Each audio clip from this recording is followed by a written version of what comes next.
friends, welcome to Madras Samayal. அனைவருக்கும் advance Tamil புத்தாண்டு நல்வாழ்த்துக்கள். இன்னைக்கு நம்ம வந்து தமிழ் புத்தாண்டு ஸ்பெஷலா சூப்பரான பருப்பு பாயாசம் எப்படி பண்றதுன்னு பார்க்கலாம். இது வந்து ரொம்ப சுவையா இருக்கும். இது பண்றதுக்கு நான் இன்னைக்கு வந்து 1 கப் பாசி பருப்பு எடுத்துர்க்கேன். இதை வந்து ஃபர்ஸ்ட் ஒரு குக்கர்ல மாத்திட்டு லைட்டா வறுத்துட்டு நம்ம வந்து வேக வைக்கணும். 1 கப் பாசி பருப்பு. இது வந்து கிட்டத்தட்ட 200 கிராம். இதை வந்து ஒரு குக்கர்ல மாத்திட்டு ஒரு 2-3 நிமிஷம் நல்லா வறுத்து வச்சிடலாம். கலர் எதுவும் மாற தேவையில்லை, நல்லா வறுபட்டாலே போதும். இப்போ பார்த்தோம் அப்படின்னா பாசிப்பருப்பு நல்லா வறுபட்டிருக்கு.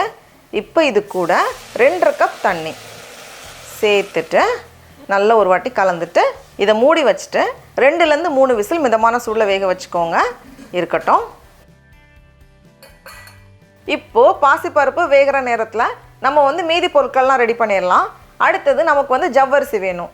நான் இன்றைக்கி வந்து 1/2 கப் ஜவ்வரிசியை 1/2 மணி நேரம் தண்ணியில் ஊற வச்சுருந்தேன். தண்ணியில் ஊற வச்சோம் அப்படின்னா கொஞ்சம் சீக்கிரமாக வேகும், அதனால தான். அப்படிலாம் நம்ம ஊற வைக்காமல் கூட சேர்த்துக்கலாம். இதை வந்து ஒரு பேனில் மாற்றிட்டு கூடவே 1.5 கப் போல் தண்ணி இல்லை தேவையான அளவு தண்ணி சேர்த்து இதை வந்து நம்ம வேக வச்சிடலாம். இருக்கட்டும். இப்போ பார்த்தோம் அப்படின்னா ஜவ்வரிசி நல்லா வெந்து வந்திருக்கு, நல்லா கண்ணாடி பதம் மாதிரி வந்திருக்கு. நல்லா வெந்ததுக்கப்புறமா தான் நம்ம ஸ்டவ் ஆஃப் பண்ணோம். ரெடியாக இருக்குது. அடுத்தது நமக்கு வந்து வெல்லம் வேணும். நான் இன்றைக்கி வந்து 2 கப் துருவின வெல்லம் எடுத்திருக்கேன். இது வந்து 300 கிராம். இப்போ இதை வந்து ஒரு பேனில் மாற்றிடலாம். 2 கப் வெல்லம், 300 கிராம் வெல்லம். கூடவே 1 கப் போல் தண்ணி சேர்த்துட்டு வெல்லம் கரைஞ்சாலே போதும், பாகுபதம் எதுவும் தேவையில்லை. இப்போ பார்த்தோம் அப்படின்னா வெல்லம் நல்லா கரைஞ்சி ரெடியாக இருக்குது. நம்ம ஸ்டவ் ஆஃப் பண்ணிவிட்டு இதை ஓரமாக வச்சிடலாம். அடுத்தது நமக்கு வந்து தேங்காய் பால் வேணும். நான் இன்றைக்கி வந்து 1 கப் துருவின தேங்காய் எடுத்திருக்கேன். அழுத்தி எடுத்த கப்பில் 1 கப் தேங்காய். அதை வந்து ஒரு மிக்ஸி ஜாரில் மாற்றிட்டு கூடவே வாசனைக்காக 4 ஏலக்காய், அதுக்கப்புறமா ஒரு பாதி கப் போல் தண்ணி சேர்த்துட்டு நல்லா அரைச்சி இந்த மாதிரி எடுத்துகிட்டு வந்திருக்கேன். இதை வந்து ஒரு துணியில் மாற்றிட்டு நல்லா புழிஞ்சுக்கோங்க. அப்படின்னா அந்த தேங்காய் பால் எல்லாமே நமக்கு கிடச்சிரும், எதுவுமே வேஸ்ட் ஆகாது.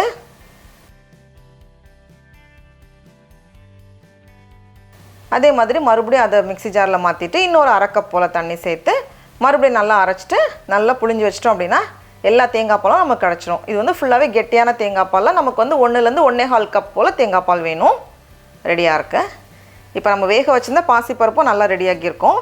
நம்ம ஓப்பன் பண்ணி பார்த்தோன்னா பாருங்கள், நல்லா வெந்து நல்லா சாஃப்டாக வந்திருக்கு. இதை வந்து நல்லா மசிச்சு வச்சிடலாம். ஒரு ஸ்பூன் வச்சு நம்ம அழுத்தி விடுறப்பவே ஈஸியாக மசிஞ்சு வந்துடும். இந்த மாதிரி நல்லா மசிச்சு வச்சுருக்கேன். இப்போது எல்லாமே ரெடியாக இருக்குது. பாசிப்பருப்பு, ஜவ்வரிசி, வெல்லம், தேங்காய் பால் எல்லாம் ரெடியாக இருக்குது. எல்லாத்தையும் சேர்த்துட்டோம் அப்படின்னா பாயாசம் சூப்பராக ரெடி ஆகிரும். அதே குக்கரில் நம்ம ரெடி பண்ணி வச்சுருந்தோம்ல வெல்லம், அதை வந்து அப்படியே வடிகட்டி சேர்த்துடலாம். அப்போ ஏதாச்சும் வெல்லத்தில் தூசி அழுக்கு இருந்துச்சுன்னா வந்துடும். கூடவே நம்ம வேக வச்சுருந்த ஜவ்வரிசி அதையும் வந்து ஃபுல்லாக அப்படியே மாற்றிடலாம். எல்லாத்தையும் சேர்த்துட்டு நம்ம நல்லா கலந்து வச்சிடலாம். கலந்ததுக்கப்புறமா நம்ம ரெடி பண்ணி வச்சுருக்கோம்ல தேங்காய் பால், அதை வந்து ஃபுல்லாக சேர்த்துட்டு இது வந்து ஒரு தடவை 1-2 கொதி வரட்டும்.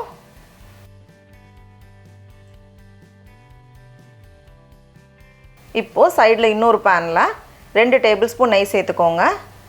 நெய் உருகுனதும் இதில் 2 டேபிள் ஸ்பூன் போல் சின்னதாக வெட்டி வச்சுருக்க தேங்காய் துண்டுகள் சேர்த்துட்டு தேங்காய் துண்டுகள் வந்து கொஞ்சம் ஒரு கோல்டன் கலர் வந்ததும் இதில் 2 டேபிள் ஸ்பூன் அளவுக்கு முந்திரி பருப்பு சேர்த்துட்டு இது மறுபடியும் ஒரு வாட்டி மிக்ஸ் பண்ணதுக்கப்புறமா இதில் 2 டேபிள் ஸ்பூன் அளவுக்கு உலர்ந்த திராட்சை சேர்த்துட்டு திராட்சை கொஞ்சம் பலூன் மாதிரி வந்ததும் நம்ம இதை எடுத்துடலாம். இப்போ வந்து நம்ம பாயாசமும் ஒரு கொதி வந்திருக்கு. இப்போ இந்த ஸ்டேஜில் இதில் சேர்த்துட்டு நல்லா கலந்துட்டு நம்ம ஸ்டவ் ஆஃப் பண்ணிட்டோம் அப்படின்னா சூப்பரான பருப்பு பாயாசம் தயார். அவ்வளோதான். இது வந்து இப்போ கொஞ்சம் தண்ணியாக இருக்கிற மாதிரி தான் இருக்கும். இது கொஞ்சம் ஆறுனதுக்கப்புறமா இன்னும் கொஞ்சம் கெட்டியாகும். நம்ம வந்து உடனே சாப்பிட்றோன்னா இந்த ஸ்டேஜ் கரெக்டாக இருக்கும். இல்லை நமக்கு வந்து தேவைக்கேற்ப நம்ம தண்ணியை வந்து அட்ஜஸ்ட் பண்ணிக்கலாம். இப்போ பாருங்கள், கொஞ்சம் ஆறுனதுக்கப்புறமா கொஞ்சம் கெட்டியாகும். இப்போ இந்த ஸ்டேஜில் சாப்பிட்றதுக்கு ரொம்ப சூப்பராக இருக்கும். அவ்வளோ சூப்பரான பருப்பு பாயாசம் ரெடியாக இருக்குது. டடா, நம்மளோட சூப்பரான பருப்பு பாயசம் ரெடியாக இருக்குது. இதை வந்து நம்ம சும்மா சாப்பிட்றதுக்கும் நல்லாயிருக்கும். ஆனால் இதில் வந்து ஒரு வாழைப்பழத்தை போட்டு பிசைஞ்சு சாப்பிட்டு பாருங்கள், அதோட டேஸ்ட்டே வேறு லெவலில் இருக்கும்.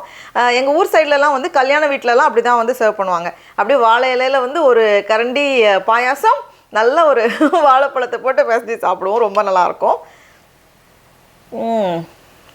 ரொம்ப சூப்பராக இருக்குது. நீங்களும் கண்டிப்பாக இந்த ரெசிபியை வீட்டில் செஞ்சு பாருங்கள். உங்களுக்கு இந்த வீடியோ பிடிச்சிருந்துச்சுன்னா மெட்ராஸ் சமையலுக்கு சப்ஸ்கிரைப் பண்ணுங்கள். நாவின் சுவையரம்புகள் மலரட்டும்.